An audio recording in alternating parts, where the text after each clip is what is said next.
Today's MSP Zone, we're talking about cyber tax, cyber verify, and a new book on managed services that you're going to want to read.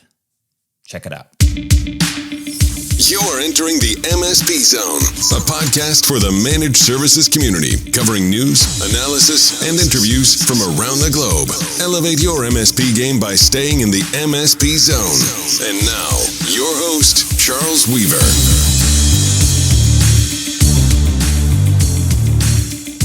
All right, folks, it's been a while. I apologize. We have been insanely busy over the last couple of weeks and months, and actually for the last year. I'll get to that in a minute. But we've just been incredibly busy, and the production of MSP Zone episodes is nowhere near to what I would like it to be, the frequency, and that's going to change moving forward.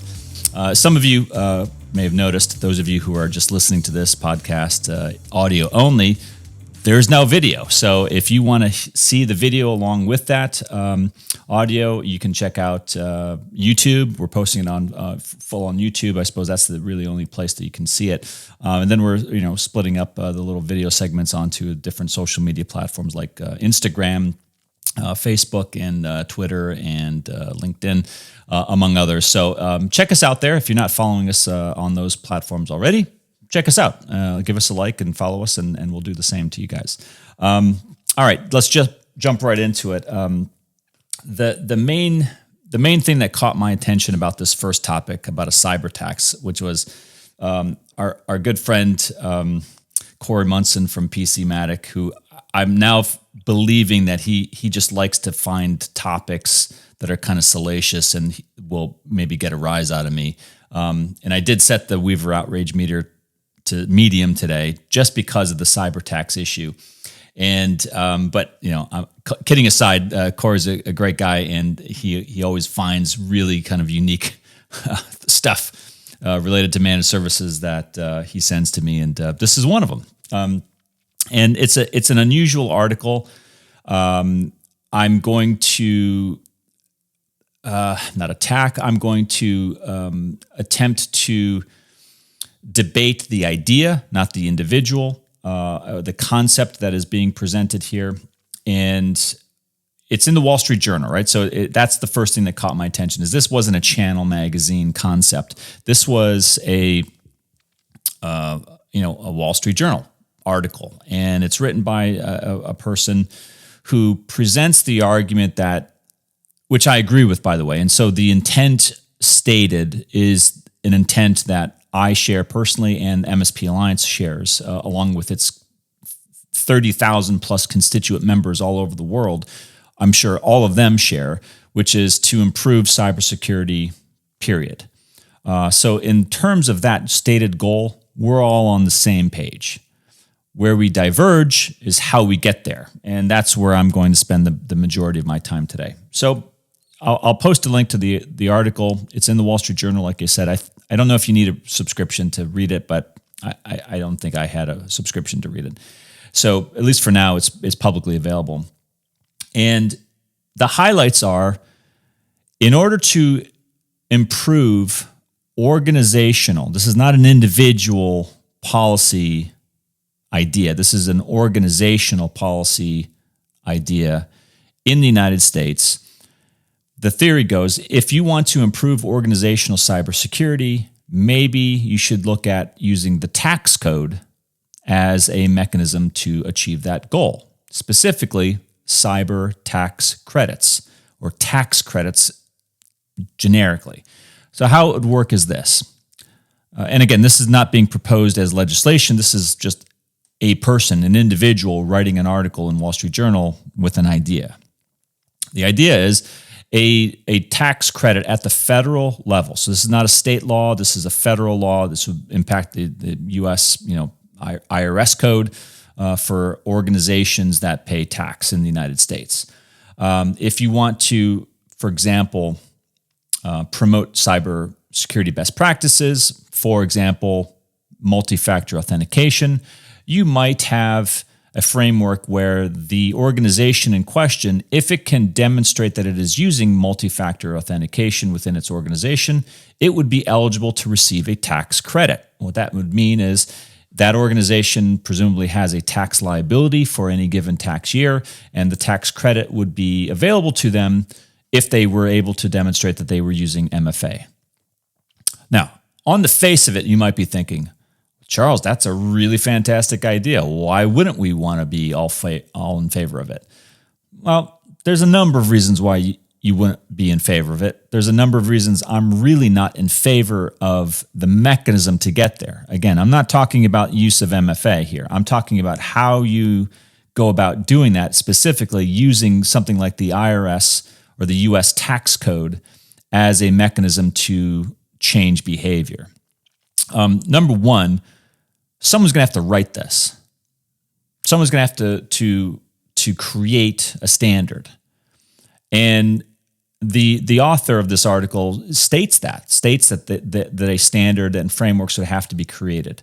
And the first thing that came to mind, and I don't think that the author knows about this, maybe they do, but there was an article in the Wall Street Journal, same publication, that was written back in 2012 that made the argument that managed services providers and cloud providers needed a standard of organizational best practices and behavior. I know this because I wrote it. I wrote that, and it was in the Wall Street Journal, and it was way before this individual had the idea of cyber tax credits.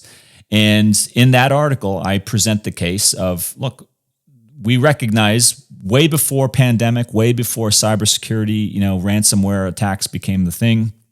We were talking about this and had been talking about this for a long time. And we believe in standards. What we don't believe in is this type of concept or construct where the U.S.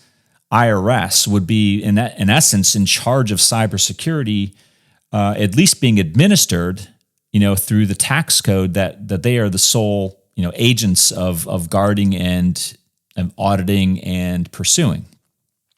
Now, I'm going to make a little bit of a logical step here, which is to say, some people might call it "don't throw bricks in a glass house," right? We just got through, I think, a week or so ago, the news that the U.S. Marshal Service, which is not part of the Treasury Department, I think they're part of Homeland Security, they're part of the DOJ, but the Marshal Service just had a fairly significant data breach, a cyber attack that involved a compromise of data. I don't think we know yet what it is, at least it hasn't been disclosed, but it was disclosed that the event did in fact happen and that it was in fact serious or significant. You want these people, the same federal government family, to then be promoting best practices and, in no small way, wielding a tax code hammer to drive that behavior. I don't think so. I think we all have work to do in cybersecurity. We all have a lot of work we could all be doing, but I don't think turning over that type of power to any organization to be able to assess fees or, in essence, say you're going to get a tax credit, but you're not going to, because MFA is easy to do. But what's not easy to do is to go beyond MFA or beyond just, are you backing up data? Is it encrypted? Is it replicated? Is it air gapped and all that stuff? It's dealing with organizational. Let's put it this way: just mastering the concept of evaluating and certifying MSPs, which is what MSP Alliance does for 23 years. This is what we do. That's a full-time job. That's a full-time career. That's a lifetime pursuit. That's MSPs. Talk about banks, talk about hospitals, talk about insurance organizations, talk about federal agencies, talk about business industries that rely on specific business lines of application. I mean, the list goes on and on of unique, subtly different best practices that would have to be codified. It is an impossibility. It is a veritable impossibility for any organization to do that. We couldn't do that. I mean, we did it with managed service providers, and we stay in our swim lane, and we do it well. We do it better than anyone else. But it takes a full-time organization just to stay up with the changes impacting managed service provider organizations. How is any law going to be written that is going to be that fluid that it would be able to keep up with changing best practices? It wouldn't. And you would end up with a very quickly outdated tax code that would be quickly a penalty more than anything, and it wouldn't drive best behavior. It would drive something else. And so for that reason, and a multitude of other reasons I don't want to get into, I don't have time to do it, but I'm not in favor of a cyber tax. I think it's a foolish idea. I think it's not an idea that should be credibly taken. I think there are many other ways that government could be involved to help drive behavior. Education is one of them. It's a great way that government could do that. It can pass laws that say, look, we want to have our Department of Defense or whatever agency to be well protected, and so we want this framework and these types of organizations to be servicing them as vendors. Those are completely legitimate. But it doesn't wield a tax code as a hammer. And, in Europe, they're using GDPR and not a tax code to do things like, create litigation if there's an abuse of how data is being handled on the part of European citizens. I'm not saying that necessarily is what we want to do, but there are other areas and other ways that are a lot more agile than a tax code, which is not easy to change. It's highly politicized. And if there's one thing that should not be ever politicized, it's cybersecurity. I mean, there's just no good reason and no good outcome that comes from political creatures handling that type of subject matter. That's just my opinion. You may have a very different one. I would love to hear your opinions. If they're similar to mine or different from mine, I'd like to know it, because that's how I learn. But those are my thoughts, and I've put a lot of thought into it and a lot of study into it over the years. And that's what I tell a lot of politicians and a lot of lawmakers is that, look, you don't want to be responsible for wading into the deep waters of cybersecurity compliance, because make sure you can keep up. Forget keeping up. Make sure you can tread water and keep your head above water. Otherwise, you're going to end up with something that you never contemplated getting into. Anyway, those are my thoughts on the cyber tax concept, and appreciate Corey Munson for giving us a heads up on that one. Number 2 on the list today, Cyber Verify. We launched Cyber Verify. We announced Cyber Verify a number of years ago when we talked about this Cyber Verify rating or scoring methodology. And for those of you who don't know, and there's a good number of people who are not MSP Alliance members, and that's fine. For 23 years, MSP Alliance has been in the business of promoting MSPs, promoting good behavior, best practices amongst the MSP community worldwide, and educating MSPs on how they can become better, chiefly through networking and peer mentoring and education. In addition to that, we, back in 2004, created our own standard, which today is called MSP Verify. And we've been doing that since 2004, so that would be just shy of 20 years. We've been certifying MSPs all over the world. And we got to the point where we were realizing, there's a lot of MSPs who can't afford, can't cost justify the time, and find it really difficult to even go through this type of a certification process, much less like a SOC 2 or an ISO, where there's a lot of, there's some bureaucracy with ISO, some bureaucracy with SOC 2. And MSPs just say, look, I don't want to bother with it. It costs too much. I don't have enough time in the day to do this, and it's complicated. And they would tell us that. I said, look, I get the value of doing this. I get the value of wanting to achieve certification for my MSP business, but give me a better way. here's the better way: Cyber Verify. It does two principal things. Number one, it reduces the cost, it reduces the complexity, and it provides, especially for those kind of earlier, less mature, maybe startup MSPs or maybe large organizations that are new to managed services who want a path towards managed services maturity. That's what Cyber Verify will do for you. It will help you become prepared. Get your documentation in order, policies, procedures. If you don't have them, we'll help you with it. The platform will help you with it.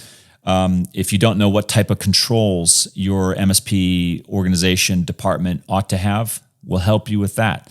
The system, and it is a system. We built this platform from the ground up specifically for our members to help an MSP organization understand what is required and expected of them as an MSP operating today, and help them to document, help them to implement controls, help them to examine their policies and procedures, improve them, and to understand, even if they can't get there today, that they have a path, they have a checklist, they have a roadmap to become more proficient, more secure, more agile, better of everything as an MSP. That's what Cyber Verify was first and foremost designed to do. Number two, again, based off of some really early feedback from MSPs who are coming to us saying, you know what, some of them have been going through MSP Verify for many, many years, right? A decade or more. And they were coming to us and saying, you know, what MSP Alliance does for us, for our MSP practice, could you help us with our customer? And their customer wasn't an MSP, so initially we said, well, you know, we don't really work with non-MSP companies. And they would say, yeah, but is there some way that you could help us deliver that as a service downstream for, let's say, SOC 2, ISO 27001, NIST frameworks, CMMC, what have you.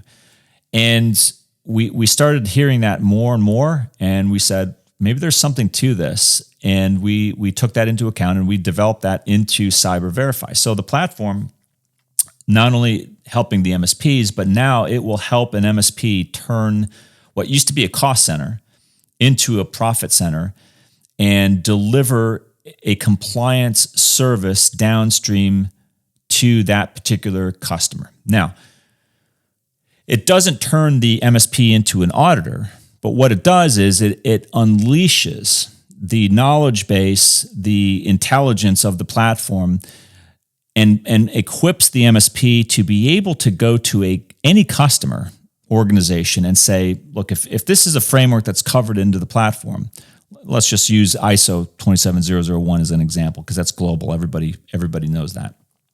Most MSPs don't want to become ISO auditors, but the MSP wants to help their customer out, who's in a jam. A lot of them saying, hey, MSP, help me out. I need to achieve compliance with ISO. Can you help me?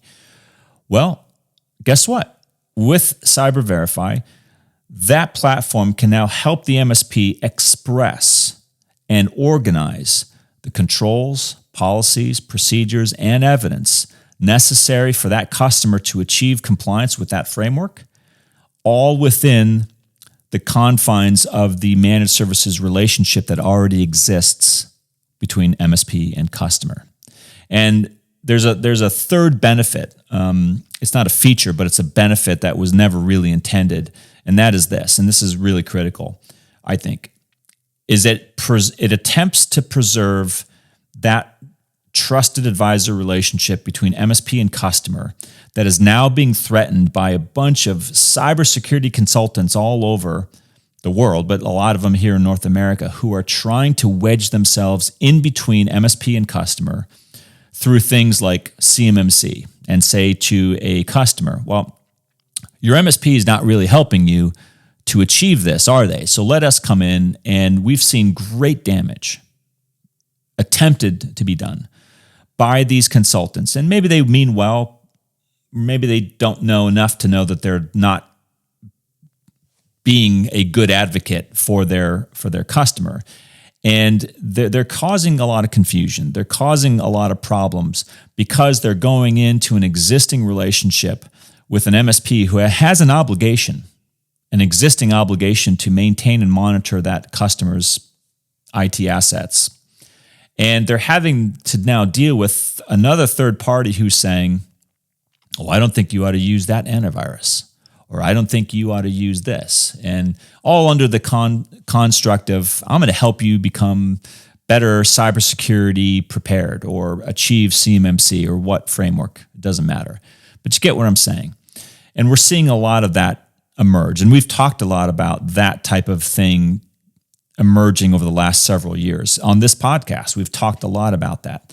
And Cyber Verify is an attempt to put the power back in the hands of the MSP, where it belongs, to enable and equip them with the necessary tools to be knowledgeable enough to deliver this compliance material downstream to a customer, and to do so that, in my opinion, further evidences the great value of working with an MSP in the first place. And by the way, this could work just as easily as with an insurance company. If you're getting a cyber insurance policy, it can work just as easily with a downstream customer who's also trying to get a cyber policy, which we know that's been happening a lot with MSPs.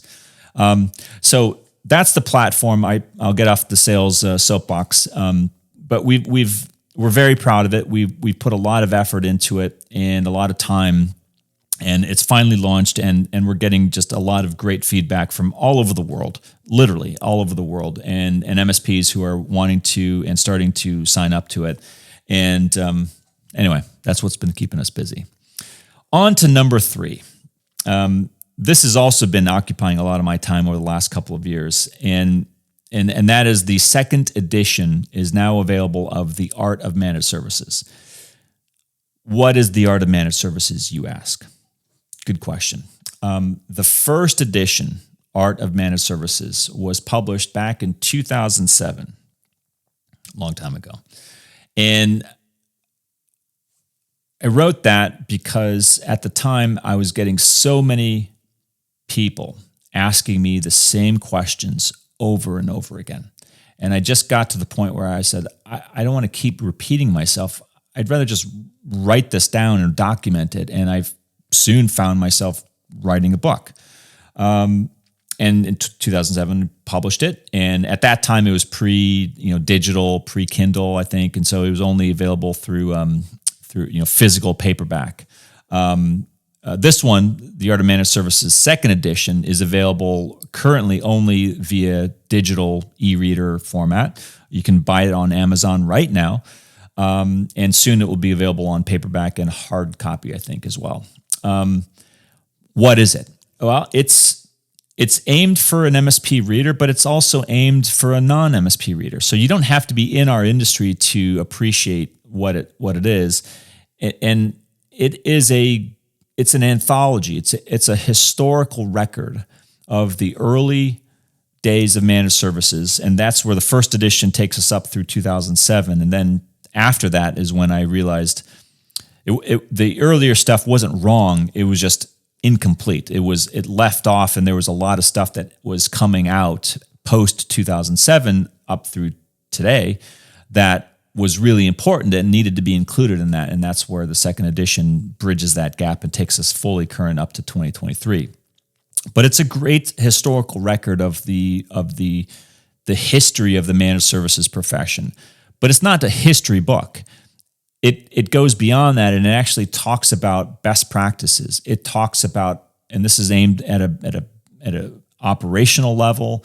It's aimed at an executive level, an owner level. If you are an investor looking at investing in managed services, which I know there's a lot of you out there in the private equity field, The Art of Managed Services ought to be on every investor's bookshelf because it's a great resource guide for if you want to buy or invest in managed service providers.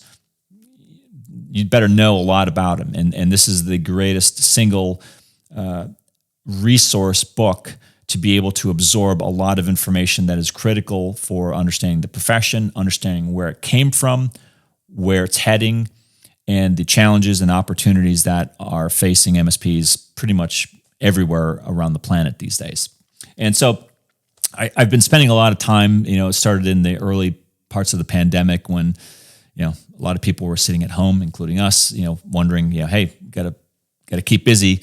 And so I started writing the second edition back then, and it took a little bit of time, but finally it's out and it's available. So The Art of Managed Services, second edition on Amazon. Go check it out. It's a quick read. I hope you enjoy it, and it was a lot of fun to finally get that out there. On a more personal note, we're going to be hitting the road a lot this year in 2023 globally. We're going to be doing a ton of roadshow networking dinners. Check out our website, check out our social media platforms, and you'll probably get notifications of where we're going to be, when we're going to be there. And they're for MSPs. They're going to be great networking, educational. We're going to be doing cyber briefings. And it's going to be a great opportunity for MSPs to network with one another, hear about what's happening in the industry, and just continue to evolve and grow their knowledge base.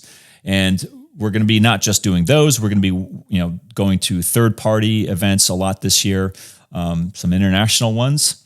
And so don't be surprised if you see us there. But it's going to be kind of our getting back out there on the road just like we used to pre-pandemic, and we're really excited to be seeing a lot of old familiar faces and meeting some new faces as well out on the circuit, and just continuing to engage with the MSP community and do what we love to do, which is help MSPs. It's in our blood. It's what we do, what we've done for 23 years, and we're going to keep on doing it. So appreciate the time. It's good to be back in front of the camera and in front of the microphone, and keep the ideas coming in. I know we're getting a lot of feedback from people who want to hear about certain topics, and we're certainly going to be plowing through our stack of material that's been building up. And until next time. Thanks for listening. If you enjoyed today's episode, please give us a like. Make sure you are subscribed to the podcast so you will get notified when future episodes are released. We will see you next time in the MSP Zone.